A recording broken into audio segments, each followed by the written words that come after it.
जुबान से पता नस्ल का तेरी जो चलता, उसे काबू फिर क्यों ना तू अपनी करता।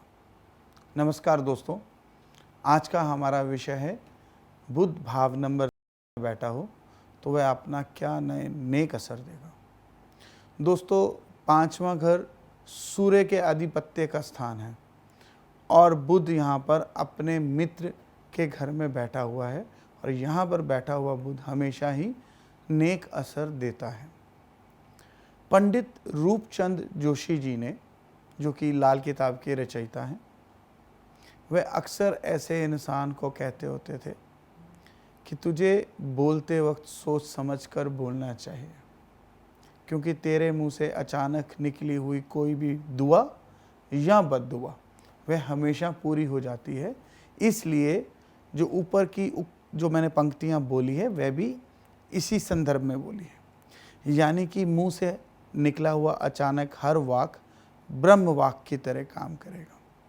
ऐसा इंसान हमेशा अपने दिए हुए वचन का और जुबान का पक्का होता है। ऐसे इंसान का जो ऑरा है वह बहुत तेजस्वी होता है। ऐसा इंसान, इसका जो ऑरा है तेजस्वी होने के साथ साथ लोग ऐसे इंसान को अपना दोस्त बनाना फ़क्र की बात समझते हैं। यहाँ तक कि ऐसे इंसान की वे लोग सलाह लेकर ही काम करते हैं। ऐसे इंसान को लोग सुनना पसंद करते हैं।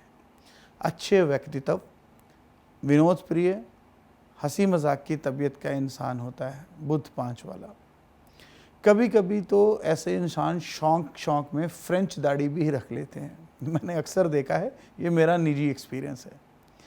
ऐसा इंसान अगर चाहे तो अर्थशास्त्र और मैथमेटिशियन, इन सब विषयों में बहुत उम्दा और बड़ा अव्वल दर्जे का इंसान बन सकता है। यहाँ तक कि अच्छा ज्योतिषी होने के बेहद बढ़िया योग होते हैं ऐसे इंसान में। लाल किताब की 1941 का जो एडिशन है उसमें लिखा गया है, लड़का बिन तड़ागी मंदा, गुरु मंदा बिन ज्ञान, बुध घर पांचवें जब हुआ, सब कुछ उम्दा जान। तड़ागी दोस्तों एक तरह की एक बेल्ट नुमा चीज़ होती है, जो कि जिसमें मैंने जैसे बोला मतलब कोड़ियाँ लगती हैं, फूटी कोड़ी बोलते हैं ना जिसको। मेरी जेब में तो फूटी कोड़ी भी नहीं, तो वह वाली कोड़ी लगी होती है।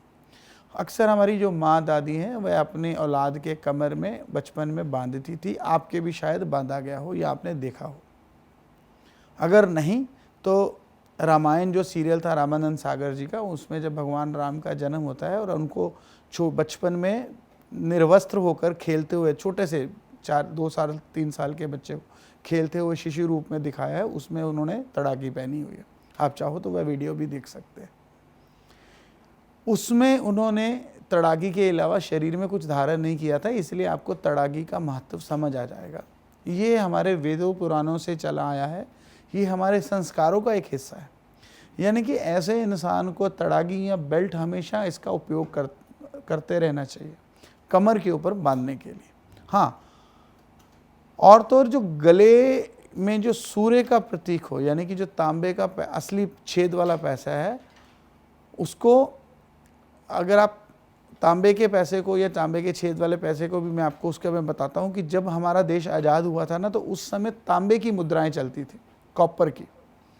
तो वह मुद्रा अपने गले में डालनी, खास करके खाकी धागे में। वह भी ऐसे इंसान को जिसका बुध पांचवें हो उसको गैबी मदद देती है, यानी कि उसको खुदाई मदद मिलती है और इससे उसके जो सरकारी काम है और उसके जो आर्थिक लाभ है उनमें वृद्धि होती देखी गई है। अक्सर देखा गया है कि ऐसे इंसान का जो घर है, या तो वह गोमुखी होगा, यानी कि पीछे से चौड़ा होगा और आगे से तंग, या फिर चौड़ा ज़्यादा होगा और लंबा कम होगा, यानी कि वर्गाकार होगा। पांचवा जो भाव है वह हमेशा 9वें भाव को देखता है, यानी कि जो कुंडली का 5वां घर है वह 9वें घर को हमेशा देखता है।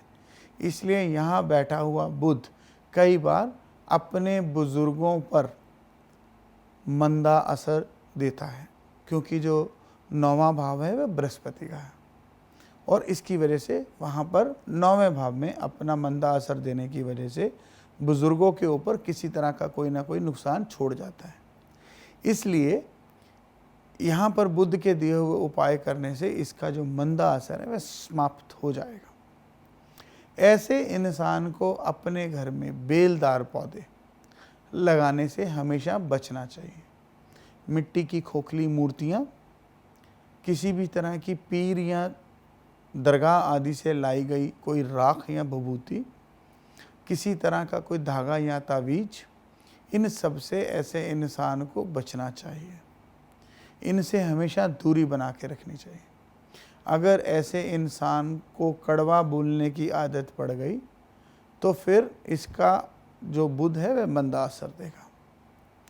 अगर पिता का बुरा समय चल रहा है या फिर जुबान में थतलाहट है या खाना खाते समय अक्सर आपके खुराक में किसी तरह का कोई कंकर पत्थर आदि निकल रहा है, तो आपको ऐसा समझ लेना चाहिए कि बुद्ध आपका जो 5वें भाव में बैठकर आपको इसका मंदा असर दे रहा है।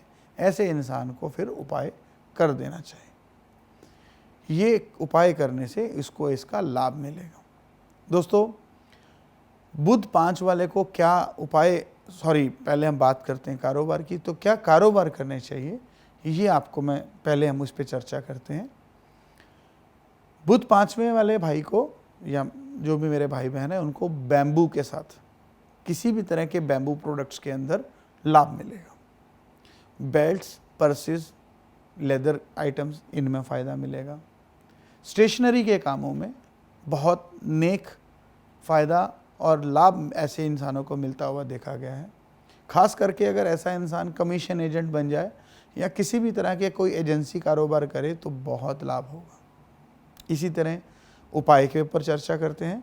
मैंने आपको पहले भी बताया कि ऐसे इंसान को अपने गले में तांबे का छेद वाला पैसा डालना चाहिए। ये बेहद नेक। दोस्तों, अभी क्योंकि ऐसी करेंसी नहीं आती है तो लोग नकली तांबे का पैसा ले लेते हैं, परंतु वह आपको असर नहीं देगा। इससे आपको बचना चाहिए।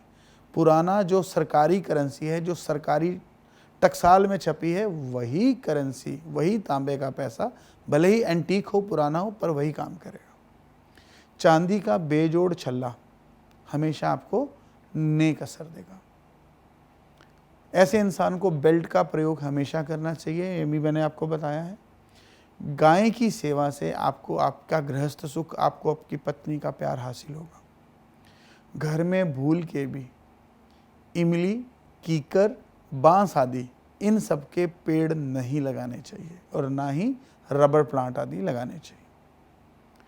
कभी ऐसे इंसान को जब भी मौका मिले गले में अपने चांदी की जो चेन है वह पहननी भी नेक फल देगी। दोस्तों, बुद्ध जो है वह बुद्धि को रिप्रेजेंट करता है, आपके विवेक को रिप्रेजेंट करता है, आपके व्यापार को रिप्रेजेंट करता है। इन जो सभी ग्रहों के फलादेश में आपके साथ चर्चा कर रहा हूँ, इन सभी ग्रहों को मिलाकर ही आपकी कुंडली का पूरा फलित ज्योतिष किया जा सकता है। बुद्ध से कारोबार भी देखा जाता है। जैसे कि ये भी देख सकते हैं कि इस इंसान को कारोबार करना भी चाहिए या नहीं करना चाहिए। अगर कारोबार करना चाहिए तो फिर पार्टनरशिप करनी चाहिए या नहीं करनी चाहिए। अगर पार्टनरशिप करनी चाहिए तो कैसे इंसान से करनी चाहिए, या कभी कभी तो पार्टनरशिप छोड़ो, कारोबार ही नहीं करना चाहिए क्योंकि दशम भाव डिस्टर्ब है, वो देखना अनिवार्य होगा। इस तरह से कई अलग अलग योग, अलग अलग ग्रह, ये आपको एक अच्छे लाल किताब का जो जानकार ज्योतिषी है वही इसका अंदाज़ा लगाकर इसके बारे में अच्छी तरह से पूरा विश्लेषण करके वही आपको इसका मार्गदर्शन दे सकता है। इसलिए मेरी आपसे सलाह है, आपको जब भी इस तरह की गंभीर विषयों के ऊपर सलाह लेनी हो तो उचित शुल्क आपको खर्च कर उचित विशेषज्ञ से मिलके इसका लाभ लेना चाहिए। हम आगे भी मिलेंगे, अलग अलग कई ग्रहों पर चर्चा हम पहले भी करते हैं, आगे भी करेंगे। तब तक ही हमारे इस चैनल को लाइक और सब्सक्राइब करना मत भूलिएगा। जल्दी मिलेंगे नए एपिसोड में, तब तक अपना प्यार बनाए रखिए। नमस्कार।